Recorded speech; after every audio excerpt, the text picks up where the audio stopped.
अस्सलाम वालेकुम दोस्तों, मैं आपका दोस्त एडवोकेट मोहम्मद आबाद कुरैशी आज फिर जो आपकी वीडियो लेके आया हूँ SIR से संबंधित वीडियो है। यदि आपका जन्म 1 जुलाई 1987 से पहले हुआ है, आपने SIR फॉर्म भरा है और आपके पास नोटिस आ गया है, तो नोटिस आने के क्या क्या कारण हो सकते हैं, यहाँ पे मैंने बोर्ड पे बिल्कुल स्पष्ट पीछे अपने सारे कारण यहाँ लिख रखे। सारे कारण एक एक कारण आपको पढ़ के बताऊंगा और उसका क्या निवारण है और कौन कौन से उसमें आपको डॉक्यूमेंट देने पड़ेंगे, सारी की सारी डिटेल आपको बताऊंगा। तो दोस्तों ज्यादा समय न लेते हुए सीधे मुद्दे पर आते हैं। आपका जन्म 1 जुलाई 1987 से पहले हुआ है, आपने SIR फॉर्म भरा है। यदि इनमें से कोई भी कमी पाई जाती है तो आपके पास डेफिनेटली नोटिस आएगा, और यदि आपके पास नोटिस आ गया है तो उस नोटिस के जवाब में कौन से डॉक्यूमेंट आपको लगाने हैं वो सारी डिटेल इस वीडियो में मैं बता रहा हूँ। सबसे पहले हम समझ लेते हैं कि हमारे पास नोटिस किन किन कमियों की वजह से आ सकता है। तो यहाँ पे आप देखिए SIR का नोटिस। SIR का नोटिस, यदि आपका जन्म 1 जुलाई 1987 से पहले हुआ है, यानी आपकी उम्र 38 साल या उससे अधिक है, तो आपको नोटिस मिला है। पहला कारण क्या हो सकता है?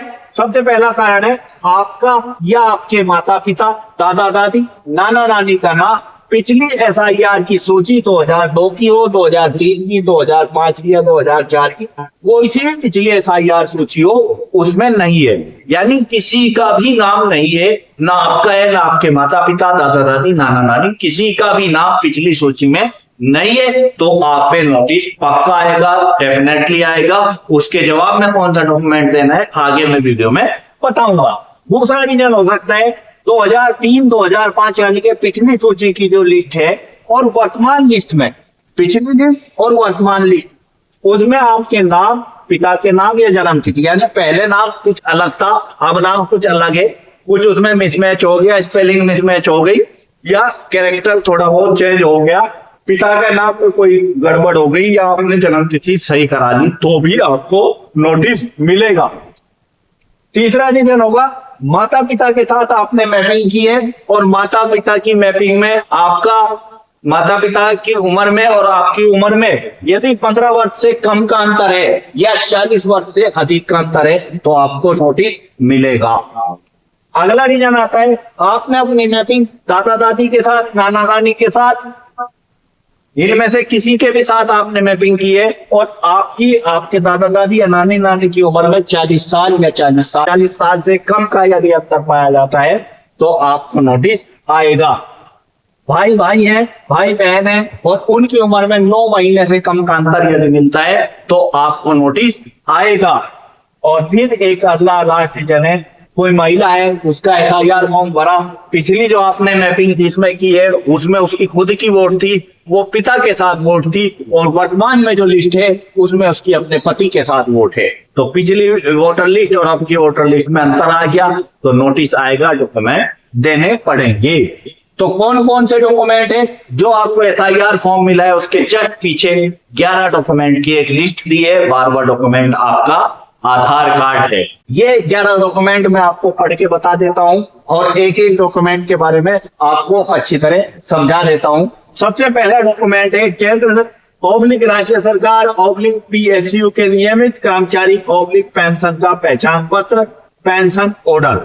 यानी कोई भी सरकारी कर्मचारी है और लिमिटेड कंपनी का कर्मचारी हो और उसके पास वहां का जो पहचान पत्र है वो पहचान पत्र हो या पेंशन का पहचान पत्र हो या पेंशन का ऑर्डर हो, तो वो एक डॉक्यूमेंट तो वो हो गया। दूसरा डॉक्यूमेंट है 1 जुलाई 1987 से पहले केंद्र / राज्य सरकार, LIC, बैंक, पोस्ट ऑफिस जारी कोई पहचान पत्र या प्रमाण पत्र। तो 1 जुलाई 1987 से पहला कौन कौन सा चाहिएगा? केंद्रीय राज्य सरकार से LIC, बैंक, पोस्ट ऑफिस द्वारा जारी कोई पहचान पत्र, ये वाली चीज 1 जुलाई 1987 से पहले वाले चाहिए, आज के नहीं चले।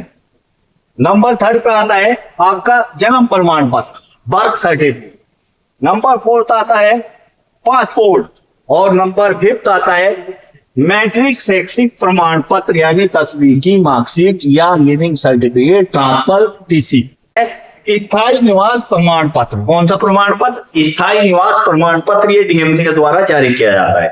और नंबर 7 आता है वन अधिकार प्रमाण पत्र या आदिवासियों को जारी किया जाता है। और नंबर 8 आता है जाति प्रमाण पत्र। जाति प्रमाण पत्र जो होता है SC ST OBC इन वर्ग को जारी किया जाता है।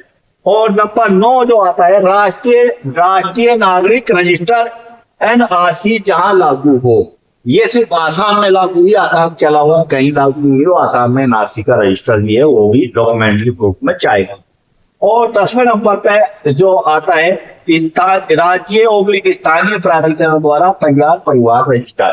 कुछ स्टेट में परिवार रजिस्टर बनाया गया है। यदि आपके भी स्टेट में परिवार रजिस्टर है तो आप अपने सेक्रेटरी से या जहां से भी परिवार रजिस्टर की नकल मिलती है वो नकल ले ले, वो भी काम आएगा। और नंबर लास्ट जो है 11वां, सरकार द्वारा जारी भूमि मकान आवंटन प्रमाण पत्र। यदि सरकार ने आपको कोई जमीन प्लॉट कृषि भूमि उसका पट्टा कर रखा है तो पट्टे की जो वो रसीद होती है वो भी इसमें मान्य होगी। और लास्ट जो आपका नंबर है वो है आधार कार्ड।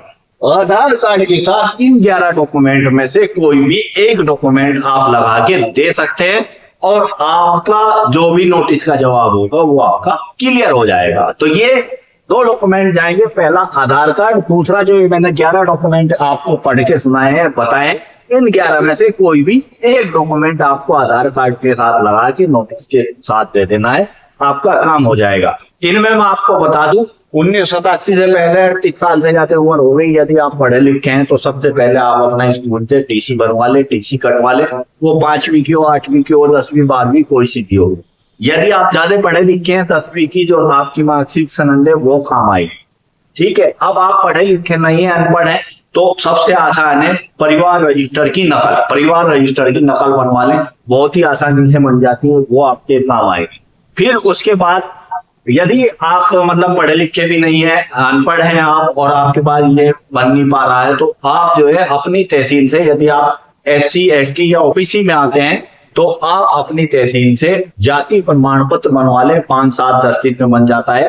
ये 3 तरह के डॉक्यूमेंट मैंने आपको बताए हैं, बड़ी आसानी से बन जाते हैं। या अगर आपकी तहसील में, आपके जिले में मूल निवास प्रमाण पत्र बन जाए आसानी से, अगर बनता है तो आप अपना मूल निवास प्रमाण पत्र बना लें। ये 3-4 तरह के डॉक्यूमेंट है, बड़ी आसानी से बन जाते हैं। इससे अलग आपका जन्म प्रमाण पत्र, पासपोर्ट या कुछ डॉक्यूमेंट ऐसे हैं जिनकी आपको जरूरत नहीं है, लेकिन आप यदि बनवाना चाहें तो उन्हें बनवा सकते हैं। उनमें टाइम भी लगता है, समय भी लगता है और पैसा भी अधिक लगता है। तो दोस्तों इनमें से कोई से भी रीजन की वजह से यदि आपके पास नोटिस आता है तो आप इन 11 डॉक्यूमेंट प्लस एक आधार कार्ड, 12 डॉक्यूमेंट का आधार कार्ड के साथ सिर्फ एक ही डॉक्यूमेंट आपको देना है। 2 डॉक्यूमेंट देके आपका नोटिस क्लियर हो जाएगा। आपका नाम ड्राफ्ट लिस्ट में भी आएगा, ड्राफ्ट लिस्ट के बाद ही नोटिस आएगा और उसके बाद जो फाइनल सूची बनेगी उसमें आपका नाम आसानी से आ जाए। तो दोस्तों इससे अलग यदि आपका कोई सवाल हो आप इस वीडियो पर कमेंट्स करिए। ये मेरा मोबाइल नंबर है, शाम को 6 से 7 बजे तक ओपन रहता है। इस नंबर पर आपको किसी भी तरह की कानूनी जानकारी चाहिए, SIR से संबंधित जानकारी चाहिए तो आप मुझे कॉल करिए, बेफिक्र होकर मुझसे बात करिए और वीडियो को एक प्यारा सा लाइक, शेयर और कमेंट्स करिए। वीडियो यदि आपको अच्छी लगी और इसी तरह की इंफॉर्मेटिव जानकारी यदि आप चाहते हैं तो इस चैनल को सब्सक्राइब करें। फेसबुक पर देख रहे हैं तो फॉलो करें। Thanks for watching this video.